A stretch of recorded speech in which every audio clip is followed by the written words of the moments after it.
भाई किसी ने एक फिलोसॉफिकल सवाल पूछा है कि ये मनुष्य कैसे बना। अब एक थ्योरी तो डार्विन की है, क्या वो सही है? और बनाने वाला कौन है? अगर हम कहें कि ईश्वर है, परमात्मा है, अल्लाह है, जो भी नाम दें, तो उसको भी किसने बनाया? ऐसे ऐसे कुछ सवाल थे और वो मेरा ओपिनियन जानना चाह रहे थे। तो भाई इन सवालों का कोई उत्तर तो हो नहीं सकता। कोई अंतिम उत्तर नहीं हो सकता, क्योंकि हम जो विशेषण यूज़ करते हैं ना उस शक्ति के लिए, तो हम बोलते हैं अनादि है। आदि मतलब बिगिनिंग, अनादि मतलब जिसका कोई बिगिनिंग ही नहीं है। अब ये हम कल्पना नहीं कर सकते कि बिगिनिंग ही नहीं है, कब तक नहीं है, कब तक नहीं है। तो बचपन में मुझे याद है, मैं 5-6 साल का था और मेरे बड़े भाई साहब, वो साइंस के स्टूडेंट थे, बीच में 2 बहनें भी, तो वो मेरे से काफ़ी बड़े थे। और मैं आसमान की तरफ देख रहा था और मैंने अ, बोला कि ये आसमान को कहाँ से छू सकते हैं हम? वो जो पहाड़ है, उसके ऊपर से तब और कितना दूर होगा, ये जो नीला-नीला है? भाई साहब ने कहा, "नहीं, ये तो नीला दिख रहा है, लेकिन एक्चुअली ये खाली है।" मैंने कहा, "खाली मतलब?" कि कुछ नहीं है वहाँ। बीच-बीच में ये हैं सूरज, चाँद, तारे, रात को तो तारों को देखता है, लेकिन वो आपस में बहुत ज़्यादा दूर हैं और बाकी खाली-खाली है। अब मैंने कहा, सबसे दूर के तारे पे चले जाओ तब? अरे कि तू कहीं भी चला जा, वो ऐसे ही दिखेगा, उसका कोई अंत नहीं है। और मुझे पेट में कुछ हुआ, मतलब मैं गड़बड़ा गया। मैंने कहा, अंत नहीं है, कहीं भी नहीं। अब हालाँकि वैज्ञानिक बोलते हैं कि ये यूनिवर्स है, एक यूनिवर्स, एक का मतलब कोई बाउंड्री है इसकी, भई तभी तो एक बोलेंगे ना उसको। साइंटिस्ट तो बोलते नहीं कि इन्फिनिट है, वो ये कहते हैं कि एक्सपैंड कर, तो मटीरियल यूनिवर्स तो नहीं हो सकता ना इन्फिनिट। ये तो इसकी बाउंड्री तो कहीं होगी। प्रॉब्लम ये है कि बाउंड्री के बाहर क्या है तब? मान लीजिए इस ब्रह्मांड की कोई बाउंड्री है और वहाँ हम पहुँच गए, उसके पार क्या है? ये भी सवाल है जिसका बहुत मुश्किल है जवाब, कि उसके पार, अगर आप बोलो कि उसके पार कुछ नहीं है, मतलब खाली है, तो खाली है तो फिर वो कहाँ तक है? तो वो दूसरा यूनिवर्स है क्या? ये जो एम्प्टीनेस है, ये यूनिवर्स की प्रॉपर्टी है, या कि इस एम्प्टीनेस में यूनिवर्स है और ये एम्प्टीनेस इन्फिनिट है? अब फिर इन्फिनिट आ गया, तो हमारा दिमाग इसको पचा नहीं सकता मेरे ख्याल से, इन्फिनिटी को, अनंत। तो अनादि है, बिगिनिंग नहीं है इसका, बिगिनिंगलेस है, अनंत है, कोई एंड नहीं है। तो अब मैं क्या मानता हूँ,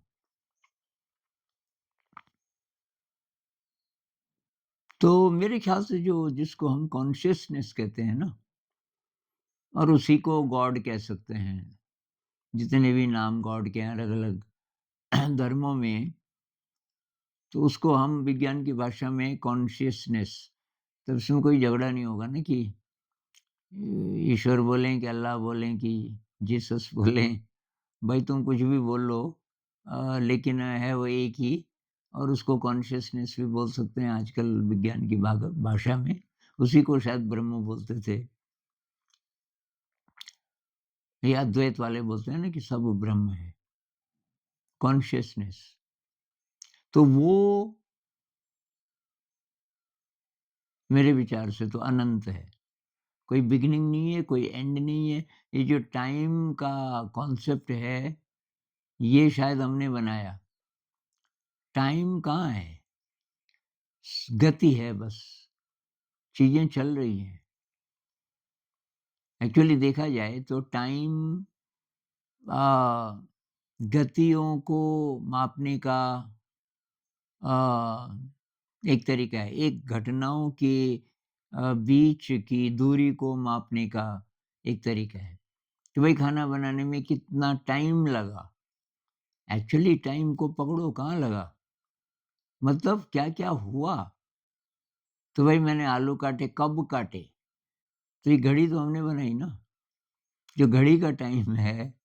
हम बोलते हैं भाई 7 बजे मैंने शुरू किया था, किस चीज़ के अनुसार 7 बजे? वही घड़ी में 7 बजे। अब हर जगह तो 7 बजते नहीं, हर देश का अलग-अलग है, हर वहाँ का देशांतर अलग है, तो वहाँ का समय अलग होगा। ये तो हमने अपनी सुविधा के लिए समय बनाया है, घटनाएँ होती हैं। भई सनसेट किस समय होता है? भई सनसेट होता है, समय तो आपने बनाया। ये घटनाएँ हैं, सनराइज़ है, सनसेट है। किसी भी क्रिया का बिगिनिंग है, एंड है।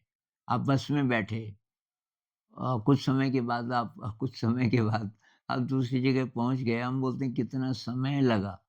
तो समय सुविधा के लिए हमने बनाया, लेकिन ये जो हम बोलते हैं कि अनंत, अनादि, ये अ, हमारा दिमाग, ये वाला जो कॉन्शियस ब्रेन है ना हमारा, जिससे हम काम लेते हैं, बहुत लिमिटेड है। तो ये तो नहीं समझ सकता। हमें कोई अनुभव हो जाए, जो कबीर साहब कहते हैं ना, बूंद समानी समुद्र में, अनुभव हो जाए बाउंडलेसनेस का। आपको अपनी बाउंड्री दिखे ही नहीं कहीं, कि मैं बाउंडलेस हो गया, मतलब आप फैल गए, पता नहीं कहाँ से कहाँ तक। ऐसा कोई अनुभव हो तो तब तो अनुभव ही हो गया ना। अब विश्वास तो तब तक होता है जब तक अनुभव नहीं, अनुभव ही हो गया, अब विश्वास की भी ज़रूरत नहीं। अब तो पता ही चल गया आपको। तो अब ये हो सकता है, कुछ-कुछ मैं डेविड बोम जी से सहमत हूँ। वो क्या कहते हैं कि ये एनर्जी का फ़ील्ड है, जिसको हम कॉन्शसनेस बोल रहे हैं। ये किसी महासागर की तरह है। अब ये सब एनालॉजीज़ है ना, महासागर से भी तो मन में ये बात आती है कि वो दिखाई देगा और उसकी कोई बाउंड्री होगी। आप कल्पना कीजिए, जो दिख नहीं सकता, ऐसा कोई ऊर्जा का, एनर्जी का ओशन, जिसका कोई एंड नहीं है, कोई ओर छोर नहीं है, अनंत है और अनादि है। और उसमें कोई लहर उठती है, छोटी-सी रिपल, छोटी-सी लहर उठती है और थोड़ा-सा सॉलिड हो जाती है। समझो कि उस प्रकाश की बन जाती है, उसका प्रकाश बन जाता है, और प्रकाश थोड़ा और सॉलिड होता है और वो मैटर बन जाता है, ब्रह्मांड बन जाता है। तो मतलब चेतना के सागर में कोई लहर उठी और थोड़ा-सा सॉलिड हो गई और उसका बन गया ब्रह्मांड। और वो ब्रह्मांड रहेगा कुछ समय, उसमें वो सब होगा, ये जीवधारी पैदा होंगे, ये होंगे, वो होंगे, उसके बाद कभी खत्म होगा, कुछ बिलियन ईयर्स। तो वो एक ही रिपल नहीं है, पता नहीं कितनी रिपल्स हो सकती हैं। तो ये जो मल्टीपल यूनिवर्सेस कहते हैं, अब वो पता नहीं किस सेंस में कहते होंगे, लेकिन ये संभव है कि एक ही साथ एक से ज़्यादा यूनिवर्सेस हों और उनका लाइफ साइकिल अलग-अलग हो। एक यूनिवर्स आया, खत्म हो गया, जैसे महासागर में होता है ना, पता नहीं कितनी लहरें हैं, ऐसे ही पता नहीं कितने ब्रह्मांड हो सकते हैं। ये भी पहचाना बहुत, एक ही ब्रह्मांड है, हमें अभी पता ही नहीं चल रहा। वैज्ञानिक लोग इसी के बारे में नहीं बोल पाए। अभी तक बिग बैंग बोलते थे, अब बहुत लोग उस पे भी डाउट करने लग गए कि बिग बैंग हुआ था कि नहीं हुआ था। अब ये अभी तक जो साइंस कहती थी कि बैक्टीरिया वगैरह आए सबसे पहले, उसके बाद धीरे-धीरे ये और ऑर्गेनिज़म्स बने, और फिर उनका जो ऑर्गेनाइज़ेशन है वो कॉम्प्लेक्स होता गया। धीरे-धीरे फिर इंसान बना। और तो चेतना मतलब इसकी मैटर की प्रॉपर्टी है। ऐसा मानते थे वैज्ञानिक लोग कि चेतना तब धीरे-धीरे आई और तो मनुष्य होते-होते चेतना बहुत ज़्यादा आ गई। लेकिन इस व्यू से अभी साइंटिस्ट लोग भी एग्री नहीं करते बहुत सारे। वो कहते हैं कि चेतना प्राइमरी है। ये श्रोडिंगर भी वही बोलते हैं, डेविड बोम भी वही बोलते हैं कि कॉन्शियसनेस इज़ प्राइमरी। उसमें से सब निकला, उससे सब बना। डेविड बोम ये भी कहते हैं कि मैटर इज़ क्रिस्टलाइज्ड लाइट या कंडेंस्ड लाइट। प्रकाश को कंडेंस करके मैटर बना। तो उनका ये मानना है कि पहले प्रकाश बना, कॉन्शियसनेस पहले प्रकाश में बदली और प्रकाश से फिर ये मैटर बना। तो इसमें हमारे मतलब की क्या बात है? अभी तो पता नहीं एक्चुअली क्या है ना? तो हमारे मतलब की बात ये है कि हमारे अंदर अ, बहुत विराट कुछ तो है हमारे अंदर। कुछ लोग कहते हैं कि डिवाइन स्पार्क है, मतलब वही कॉन्शियसनेस जो सब जगह व्यक्त हो रही है, जो सुपर इंटेलिजेंट है, जिससे हम बने, तो वो उसकी अनुभूति हम ले सकते हैं। उसको हम एक्सपीरियंस मनुष्य उसको एक्सपीरियंस कर सकता है। मनुष्य के अंदर ऐसा सिस्टम है कि हम उस दिव्यता को एक्सेस कर सकते हैं और शायद यही पर्पस भी है लाइफ का। और उसी के लिए सारी भाग-दौड़ है, सारी प्रकार की चीज़ें हैं। इंसान शायद चाहता तो वही है, लेकिन जब तक वो सही दिशा में नहीं एफर्ट करता और तो तब तक वो भटकता रहता है। फिर तरह-तरह की जो वासनाएँ आती हैं, तरह-तरह की डिज़ायर्स आती हैं। कल एक कमेंट था कि मैं अरबपति बनना चाहता हूँ। तो ये डिज़ायर क्यों आई? क्योंकि एक्चुअली हमारे अंदर कोई दौलत है बहुत बड़ी और उसकी भनक जब तक नहीं पड़ती, तो तब तक हम बाहर दौलत ढूँढते हैं। दौलत ढूँढते हैं तो उससे अपनी मेरी डेफ़िनेशन अच्छी हो जाएगी। मुझे जीवन सार्थक लगेगा। मतलब हम चाहते हैं ना मेरी ज़िंदगी ज़रा मीनिंगफुल हो। मीनिंग कहाँ से आएगा? तो जब लोग बोलेंगे तब? तो लोग बोलेंगे हाँ भाई, तो लोगों की नज़र में अच्छा आदमी, बड़ा आदमी कौन होता है? तो आजकल भाई जिसके पास पैसा हो, कुछ पद हो, कोई दबदबा हो, तो तब तो लोग बोलेंगे कि आप कुछ हैं, नहीं तो बोलेंगे यूँ ही है ये तो। ये तब तक रहेगा जब तक आपको असली दिशा का पता नहीं चल जाता। असली दिशा का पता चलेगा तो वो डिवाइन स्पार्क कह लो और उसको दिव्यता कह लो, वो आपके अंदर है और उसकी ज़रा-सी भी झलक मिल जाए, बस आपकी दिशा बदल जाएगी। आप जिसको यू टर्न बोलते हैं ना, इधर जा रहे थे, पीछे मुड़ जाएँगे, अरे यार! मैं किधर जा रहा हूँ? ये तो शॉर्टकट है ना। भई खजाना आपके घर में हो और आप रोज़ ये औजार-औजार लेके जंगल-जंगल भटक रहे हो, खुदाई कर रहे हो कि कहीं सोना मिलेगा, ये मिलेगा, वो मिलेगा। बाद में पता चलता है वो सब तो आपके पास था। तो हमारे मतलब की बात तो ये है कि उसको गॉड कहो, उसको कॉन्शियसनेस कहो, उसको कुछ भी कहो, अगर हम उसी से बने हैं, तो हमें उसका अनुभव चाहिए। उसका अनुभव मिल जाएगा, ज़रा-सा भी, तो बस तब हमको दिशा मिल गई, तब भटकना बंद। तब हम बार-बार उतना ही करेंगे जितना अब शरीर तो बाहर से आया ना। तो शरीर को ज़रूरत है रोटी, कपड़ा, मकान इत्यादि, थोड़ा-सा आराम और माहौल थोड़ा बढ़िया हो, स्ट्रेसफुल ना हो इत्यादि, इत्यादि। ये सब तब आसान हो जाएगा और इसमें हम फालतू अब आपको कमीज़ चाहिए, एक शर्ट चाहिए, तो इसलिए नहीं कि साहब इसको पहन के तब मैं ज़रा बेहतर इंसान बन जाऊँगा, कि नहीं, वो आजकल समाज में शर्ट पहनी जाती है तो मैं भी पहन लूँगा ताकि मैं ऑड ना लगूँ। अब आप कपड़े इसलिए पहनोगे एक तो ठंड से बचने के लिए गर्मी में कैसे पहनने हैं, सर्दी में कैसे वगैरह, और दूसरा ये भी कि ऑड ना लगूँ, तो जो चल रहा है फैशन वो कर लो। लेकिन उसका कोई संबंध नहीं होगा आपके लिए इस बात से कि तब मेरी पर्सनैलिटी अच्छी हो जाएगी, तब मैं बेहतर इंसान लगूँगा। आपको मालूम है ये केवल निभाने के लिए। तो तब क्या करें?